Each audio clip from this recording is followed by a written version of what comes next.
Before this video begins, I'd like to give a huge thanks to my channel members, who you can see on screen now. Become a member by hitting the join button and get your name here among other awards today. Hello there and welcome back to another edition of Silly Car Showdown. Today we are taking a look at the Volkswagen Golf R32.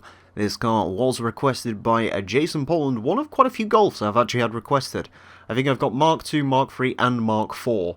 Already requested, which is interesting. Unfortunately, we begin with the Mark IV, which honestly is my least favourite generation of the Volkswagen Golf. It sort of went, when the build quality went down quite considerably, the car became very heavy. The GTI in its base form had, well, they basically called anything a GTI when it came to this car, including a 2-litre with 115 brake horsepower, I believe. But the R32 was sort of set up as an apology to the GTI, I guess. Four-wheel drive, it has, of course, the V6 engine, which we cannot see. 3.2 litres in capacity, I believe. This is pretty much an Audi TT 3.2 Quattro with the Golf body reattached. Anyways, as far as this car goes, Jason does have a specific engine in mind. It is the 6.2 litre V8, which is not, interestingly enough, the LS. It is, in fact, the Mercedes AMG V8, which is pretty interesting.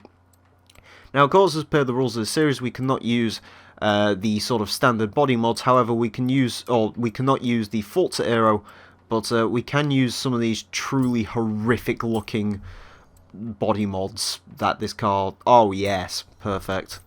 It has that. That's ridiculous, but I kind of, part of me kind of likes just the sort of generic-looking one there. I don't know. Maybe I might have to change that front bumper to something a bit more fitting. I might just go for the smooth kit on this car. So, I really don't like that front bumper, but I guess that one's not too bad. Actually, no, I hate that intake. I'll just... Actually, yeah, it lines up, it's good enough, whatever. And then, of course, we'll have the little hood scoop as well, because why not? Right, also, I don't know if this is a feature on the real-life car, because I do know there's some cars that do look like this. But the front tyre looks incredibly far off from the arch. Again, some cars do look like that in real life. I can't say I've actually bothered to look at an R32 recently. You see quite a few of these cars around, actually enough. At least here in England. Yeah, also 255 tyres, which don't fill me full of too much confidence. But of course, unlike the GTI Golfs, this one is all-wheel drive, which is good. Means it can cope with the power we're about to put through it. And already we're up to a pretty decent launch stat.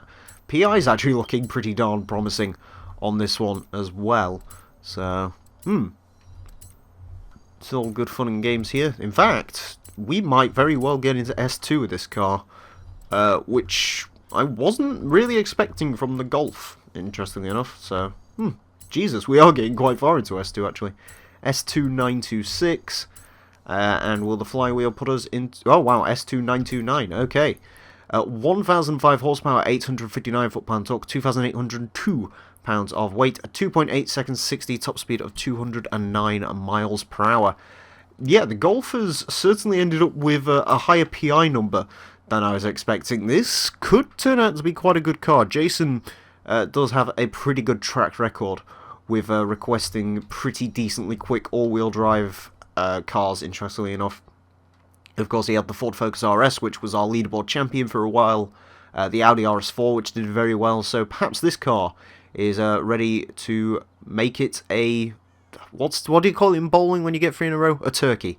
Maybe this car will be his turkey. Let's find out. So here we are at our snowy Edinburgh track with our rather ugly looking Volkswagen Golf R32 ready to set 5 laps in this car to set the best time it possibly can. Our current leader is the God tier Lotus Elise, a GT1 that's at the time of a 1:31.226. The Golf is unlikely to beat that, however the Golf should do pretty well. Being an S2 class car, sort of mid to low, well low to mid S2 class car, good amount of power, 4-wheel drive. Honestly, I am expecting this minimum to get into the 143s. Somewhere around there, somewhere around the V8 Subaru Impreza, perhaps up towards something like the V8 Ford Focus RS. I believe this car does have lower tyre whips than some of the others, but it is, well, should in theory be very, very quick accelerating. Now, I will be straight up honest, I'm not actually too sure on the build quality of this car. Not only because we record the build sort of separately to the actual episodes now, but also because it's actually been about half a week between the recording of the build and this. The Morgan episode was actually done on the same day as the builds, but I actually ended up passing out after doing the Morgan episode, so we're back here on Monday. That was all recorded on Thursday, where we usually record it. And yeah, it's sort of serving as a quick message why we shouldn't do 2 of these in 1 week, but I've sort of been trying to catch up with this for a while. Also, apparently we unlock some Forza Fun related challenge, which is lovely. We are still in winter as this goes on though, so still same season and everything. Season swap over of course occurs on Thursday, so in case you're wondering which Thursday specifically this is, the Apollo thing is coming up. I can't remember the name of it. The Apollo Intestine Muncher or whatever it's called. It sounds like a brand of coffee from what I remember. I think it's called like the Intense Gusto. I can't remember what the hell it's called. What I do know though is this Golf is driving relatively okay. Again, I can sort of feel the fact the tyres are a little bit smaller than what we'd be used to on a car like this. You know, when we speak about cars that have had sort of V8s and hatchbacks, there's stuff like the Ford Focus RS, which was a extremely quick car. That was another Jason request. That one did have a wide body kit, which did increase the tyre whips. And likewise, when he requested the RS4 Audi, that also had some pretty sizable tyres. I believe this, if I remember correctly, is running 255s or somewhere around there, so not massively big tyres, but still relatively okay. Actual sort of top speed is very good. It's among the best. You know, usually for a track like this, 170 is about all you're going to get. I can't quite remember what the Elise was doing. I want to say that was doing sort of closer to 180. But yeah, you know, 170, 180 is about the maximum you'll get, and this is almost getting to 170, despite the fact that it is obviously not a supercar, so that is a pretty good sign overall for the Golf R32. I will say this car does have a minor disadvantage in that it's being driven when I haven't played this game for a couple of days. Ooh, that was quick though. Yeah, I haven't actually played anything racing game related for a while. I've been scouting Vice City for my eventual LP of it, so I've been playing a hell of a lot of that and watching a lot of Hugo One's live streams. He's a GTA speedrunner, trying to learn a few bits from him, but secretly I'm just sort of watching the chat controls to cheat speedrun and watching him get angry at that. It's quite amusing, I've got to be honest. But yeah, 1:45:03 is one of the quicker cars. That is actually the quickest car Jason has requested. I do think the Focus sort of maybe could go quicker if it was rerun nowadays, but it's quicker than the RS4. I'm just going to put that down to the fact this thing is just quick. It really is very quick in a straight line. Handling-wise, very understeery. Definitely could deal with bigger tyres. If this thing had 285s, it could be an absolute monster, or even a wide body kit. There is actually an all-wheel drive Golf with a wide body kit, so maybe that would be interesting to see at some point. I'm not sure if you could chuck a V8 in that though, unlike this one. If you could chuck a V8 or something similarly powerful in that wide body Golf, that could be a seriously quick car. But, I mean, this is a seriously quick car to be fair, but of course I'm talking about like the absolute top 1% of the leaderboard, sort of travelling beyond that 140 mark. Sort of anything that can get past the 140 is essentially a god tier car in relation to this series, so... But this isn't far off it. Again, it is extremely quick. I think the one thing this car definitely has going for it is the gearing. Gear ratios are pretty much perfect for this track. I was actually driving this around Edinburgh a little bit before we started, and it basically tops out at 205 in 6th gear, which, I mean, you're never going to use more than that, but you're going to get close to it. So realistically, you know, the gear ratios are absolutely spot on for a track like this. It's not a track that requires lots of grip, but it does require a decent amount of high-speed cornering grip. And the Golf does lack that a little bit, but of course it can make up for its sort of speed deficit around corners by being insanely quick down this straight here. So, also the brakes aren't too good. I'm going to put that down once again to the tyre sizes being a little bit sort of off when it comes to the Golf. Well, yeah, it is stupidly fast. I do like it. I kind of like the craziness of it. The body kit is absolutely hideous. Should we just say the reason this car's so quick is because of the ridiculous wing on the back? That is giving it... It's actually producing negative downforce. And what that does is it basically, instead of pushing the car to the ground, it actually raises it up into the Nether Realm. And in the Nether Realm, it just generates... a standard car like this ends up weighing 55,000 tons. And the horsepower is increased from 1,000 to 200 million horse... No? Okay.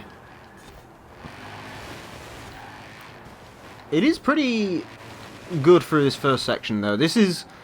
you've heard me say it before, I'll say it again. Four-wheel drive through this first section is absolutely the way to go. You can just be so quick through the first sort of section here, up to the bridge.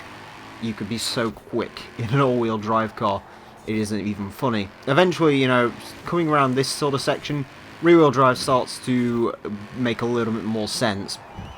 But through that first section, all-wheel drive is definitely the preferred powertrain, if you ask me. That is sort of, well, drivetrain, I should say. That's what you want. You just want instant sort of acceleration, decent enough handling to really make advantage of all of that. Get a little bit of four-wheel drift into the walls, fences. I will say the one place where the Golf is really losing speed is this section right here, and the Lotus we was going around that at like 130, 140. In this, it's like going way down. I think the Ferrari was even quicker, the FXXK. I think that was basically flat out through that section. Golf cannot quite do that.